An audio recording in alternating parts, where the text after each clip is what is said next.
बिस्मिल्लाहिर्रहमानिर्रहीम, अस्सलाम वालेकुम, वेलकम टू माय चैनल दावत इस्लाम। मैं हूं आपका दोस्त शफकत अली ऑफिशियल। उम्मीद करता हूं कि आप सब लोग ईमान के आला दर्जे पे होंगे। सूरतुल अल नाम के या नंबर 75 का तर्जमा, इब्राहीम अलैहिस्सलाम को हम इसी तरह जमीन और आसमानों का निजाम सल्तनत दिखाते थे और इसलिए दिखाते थे कि वो यकीन करने वालों में से हो जाए। सूरतुल अल नाम हाशिया नंबर 51, यानी जिस तरह तुम लोगों के सामने सारे कायनात नुमाया हैं और अल्लाह ताला की निशानियां तुम्हें दिखाई जा रही हैं, इसी तरह इब्राहीम अलैहिस्सलाम के सामने भी यही आसार थे और यही निशानियां थी, मगर तुम लोग उन्हें देखने पर भी अंधों की तरह कुछ नहीं देखते। और इब्राहीम अलैहिस्सलाम ने उन्हें आंखें खोलकर देखा। यही सूरज और चांद और तारे जो तुम्हारे सामने तलु व गरूब होते हैं और रोजाना तुमको जैसा गुमराह तलु होते वक्त पाते हैं, वैसे ही गरूब होते वक्त छोड़ जाते हैं। इन्हीं को उन आंखों वाले इंसान ने भी देखा था और इन्हीं निशानात से वो हकीकत तक पहुंच गया। सूरतुल अल नाम आयशा नंबर 52 इस मकाम को और कुरान के उन दूसरे मकामात को जहाँ हजरत इब्राहीम से उनकी कौम की नज़ा का जिक्र आया है, अच्छी तरह समझने के लिए जरूरी है कि हजरत इब्राहीम की कौम के मजहबी व तमदनी हालात पर एक नजर डाल ली जाए। जदीद असरी तहकीकात के सिलसिले में न सिर्फ वो शहर दरियाफ्त हो गया है जहाँ हजरत इब्राहीम पैदा हुए थे, बल्कि दरूद इब्राहिमी में उस इलाके के लोगों की जो हालत थी उस पर भी बहुत कुछ रोशनी पड़ी है। सर लिटो वैली ने अपनी किताब अब्राहम लोडन 1935 में इस तहकीकात के जो नतीजे शाया किए उनका खुलासा हम यहाँ दर्ज कर दें। अंदाजा किया गया है कि सन 2100 कबल मसीह के लगभग जमाना में, जैसे अब आम तौर पर मक्कीन हजरत इब्राहीम के ज़हूर का जमाना तस्लीम करते हैं, शहर की आबादी 2.5 लाख के करीब थी और बैज नहीं के 5 लाख हो। बड़ा सनती व तिजारती मरकज था। एक तरफ पामीर और नीलगिरी तक से वहाँ माल आता था और दूसरी तरफ अनातोलिया तक से उसके तिजारती तलक़ात थे। जिस रियासत का ये सदर मकाम था उसकी हदूद मौजूदा हुकूमत इराक से शुमाल में कुछ कम और मगरब में कुछ ज्यादा थी। मुल्क की आबादी बेशतर सनत व तिजारत पेशा थी। उस ऐद की जो तहरीरात आसार कदीमा के खंडरों में दस्तयाब हुई हैं, उनसे मालूम होता है कि जिंदगी में उन लोगों का नुक्ता नजरिया खालिस मादा परस्ताना था। दौलत कमाना और ज्यादा से ज्यादा आरैश फराम करना उनका सबसे बड़ा मकसद हयात था। सूद ख्वारी कसरत से फैली हुई थी। सख्त कारोबारी किस्म के लोग थे। हर एक दूसरे को शक की निगाह से देखता था और आपस में बहुत मुकदमाबाजियां होती थी। अपने खुदाओं से उनकी दुआएं ज्यादातर दराजी उम्र, खुशहाली और कारोबार की तरक्की से मुतल्लिक हुआ करती थी। आबादी 3 तबकों पर मुश्तमिल थी। ओमीलू ये ऊंचे तबके के लोग थे जिनमें पुजारी, हुकूमत के ओहदेदार और फौजी अफसर वगैरह शामिल थे। मिस्किनू ये तजार, अहले सनत और ज़राअत पेशा लोग थे। उर्दू यानी गुलाम उनमें से पहले तबके यानी ओमीलू को खास इम्तियाज हासिल थे। उनके फौजदारी और दीवानी हकूक दूसरों से मुख्तलिफ थे और उनकी जानो माल की कीमत दूसरों से बढ़कर थी। ये शहर और ये मुआशरा था जिसमें हजरत इब्राहीम ने आंखें खोली। उनका और उनके खानदान का जो हाल हमें तलमूद में मिलता है उससे मालूम होता है कि वो अमीलू तबके के एक फर्द थे और उनका बाप रियासत का सबसे बड़ा ओहदेदार था। देखो सूरत बकरा आयशा नंबर 290। उनका कोतिबात में तकरीबन 5000 खुदाओं के नाम मिलते हैं। मुल्क के मुख्तलिफ शहरों के अलग अलग खुदा थे। हर शहर का एक खास मुहाफिज खुदा होता था जो रब्बुल बलद माफदीव या रईसुल आला समझा जाता था और उसका एहतराम दूसरे मकबूल से ज्यादा होता था। उनका रब्बुल बलदात ननार चांद देवता था और उसी मुनासबत से बाद के लोगों ने उस शहर का नाम कवरियाना भी लिखा है।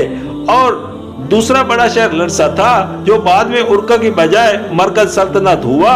उसका रब्बुल बलद शोमाश सूरज देवता था। उन बड़े खुदाओं के मतहत बहुत से छोटे खुदा भी थे जो ज्यादातर आसमानी तारों और सियारों में से और कमतर जमीन से मुंतखब किए गए थे और लोग अपनी मुख्तलिफ फरई जरूरियात उनसे मुतल्लक समझते थे। उन आसमानी और जमीनी देवताओं और देवियों की शबी बुतों की शक्ल में बना ली गई थी। اور تمام مراسم عبادات انہی کے آگے بجا لا جاتے تھے۔ ننار کا بت ارکا میں سب سے اونچی پہاڑی پر ایک عالیشان عمارت میں نصب تھا۔ اسی کے قریب ننار کی بیوی نن گل کا معبد تھا۔ ننار کے معبد کی ایک شاہی محل سراکی سی تھی۔ اس کی خوابگاہ میں روزانہ رات کو ایک پجارن جا کر اس کی دلہن بنتی تھی۔ مندر میں باکثرت عورتیں دیوتا کے نام پر وقف تھی اور ان کی حیثیت دیوداسوں کی سی تھی۔ وہ عورت بڑی معزز خیال کی جاتی تھی جو خدا کے نام پر اپنی بکارت قربان کر دے۔ کم از کم ایک مرتبہ اپنے آپ کو راہ خدا میں کسی اجنبی کے حوالے کرنا عورت کے لیے ذریعہ نجات خیال کیا جاتا تھا۔ اب یہ بیان کرنا کوئی ضروری نہیں کہ اس مذہبی قبہ گری سے متفق ہونے والے زیادہ تر پجاری حضرات ہی ہوتے تھے۔ ننار محض دیوتا ہی نہ تھا بلکہ ملک کا سب سے بڑا ذمہ دار، سب سے بڑا تاجر، سب سے بڑا کارخانہ دار اور ملک کی سیاسی زندگی کا سب سے بڑا حاکم بھی تھا۔ بکثرت باغ مکانات اور زمینیں اس مندر کے لیے وقف تھی۔ اس جائیداد کی آمدنی کے علاوہ کسان، ذمہ دار، تجار سب ہر قسم کے غلہ، دودھ، سونا، کپڑا اور دوسری چیزیں لا کر مندر میں نظر بھی کرتے تھے، جنہیں وصول کرنے کے لیے مندر میں ایک بہت بڑا اسٹاف موجود تھا۔ بہت سے کارخانے مندر کے ماتحت قائم تھے۔ تجارتی کاروبار بھی بہت بڑے پیمانے پر مندر کی طرف سے ہوتا تھا۔ یہ سب کام دیوتا کی نیابت میں پجاری انجام دیتے تھے۔ پھر ملک کی سب سے بڑی عدالت مندر ہی میں تھی۔ پجاری اس کے جج تھے اور ان کے فیصلے خدا کے فیصلے سمجھے جاتے تھے۔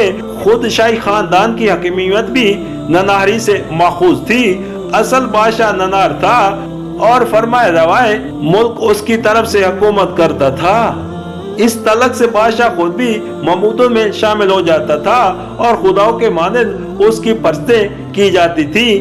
ارکا شاہی خاندان جو حضرت ابراہیم السلام کے زمانے میں حکمران تھا، اس کے بھائی اول کا نام ارمو تھا جس نے 2300 برس قبل مسیح میں ایک وسیع سلطنت قائم کی تھی۔ اس کے حدود مملکت مشرق میں سواسا سے لے کر مغرب میں لبنان تک پھیلے ہوئے تھے۔ اسی سے اس خاندان کو نمو کا نام ملا جو عربی میں جا کر نمرود ہو گیا۔ حضرت ابراہیم السلام کی ہجرت کے بعد اس خاندان اور اس قوم پر مسلسل تباہی نازل ہونا شروع ہوئی۔ پہلے علومی نے ارکا تباہ کیا اور نمرود کو ننار کے بت سمیت پکڑ لے گئے۔ پھر لرسا میں ایک علومی حکومت قائم ہوئی جس کے متحد ارکا علاقہ غلام کی حیثیت سے رہا۔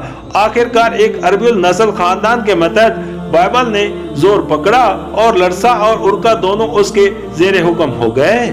ان تباہیوں نے ننار کے ساتھ ارکا لوگوں کا عقیدہ متنزل کر دیا کیونکہ وہ ان کی حفاظت نہ کر سکا۔ تعین کے ساتھ نہیں کہا جا سکتا کہ بعد کے ادوار میں حضرت ابراہیم السلام کی تعلیمات کا اثر اس ملک کے لوگوں نے کہاں تک قبول کیا، لیکن سن 1910 قبل مسیح میں بائبل کے بادشاہ موارائی بائبل کے امرافیل نے جو قوانین مرتب کیے تھے وہ شہادت دیتے ہیں کہ بالواسطہ یا بلا واسطہ ان کی توہین میں مشکات نبوت سے حاصل کی ہوئی روشنی کسی حد تک ضرور کار فرما تھی۔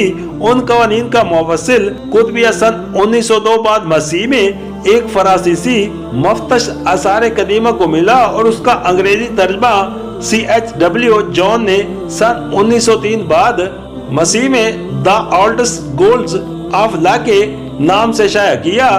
اس ضابطہ قوانین کے بہت سے اصول اور فرعی موسمی شریعت سے مشابہت رکھتے ہیں۔ یہ اب تک کی عصری تحقیقات کے نتائج اگر صحیح ہیں تو ان سے یہ بات بالکل واضح ہو جاتی ہے کہ حضرت ابراہیم السلام کی قوم میں شرک محض ایک مذہبی عقیدہ اور بت پرستانہ عبادات کا مجموعہ ہی نہ تھا، بلکہ در حقیقت اس قوم کی پوری معاشی، تمدنی، سیاسی اور معاشرتی زندگی کا نظام اسی عقیدے پر مبنی تھا۔